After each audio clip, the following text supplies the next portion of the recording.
আলহামদুলিল্লাহ, অবশেষে বাংলাদেশের হয়ে আবারও মাঠে নামতেছে বাংলাদেশের সর্বকালের সেরা ক্রিকেটার, বিশ্বের অন্যতম সেরা অলরাউন্ডার সাকিব আল হাসান।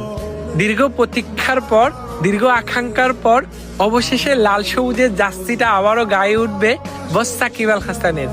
আজকে এক রুদ্ধশ্বাস বৈঠক শেষে বাংলাদেশ ক্রিকেট বোর্ডের পরিচালকরা জানিয়েছে, সাকিব আল হাসান যদি ফিট থাকে তাহলে তিনি আবারও বাংলাদেশ ক্রিকেট দলের হয়ে খেলতে পারবেন। আপনারা সবাই জানেন, বর্তমানে সাকিব আল হাসান বিশ্বের অন্যান্য ক্রিকেট লিগগুলোতে ভালো পারফরমেন্স করতেছে, তিনি অনেক ভালো ফিটও আছে। তার মানে আমরা সাকিব আল হাসানকে খুব তাড়াতাড়ি বাংলাদেশ ক্রিকেট দলে দেখতে যাইতেছি। সাকিব আল হাসানের প্রত্যাবর্তনটা হবে বাংলাদেশের ক্রিকেট ইতিহাসের সর্বকালের সর্বশ্রেষ্ঠ প্রত্যাবর্তন। আপনার জন্য অনেক বেশি শুভকামনা রইল বস।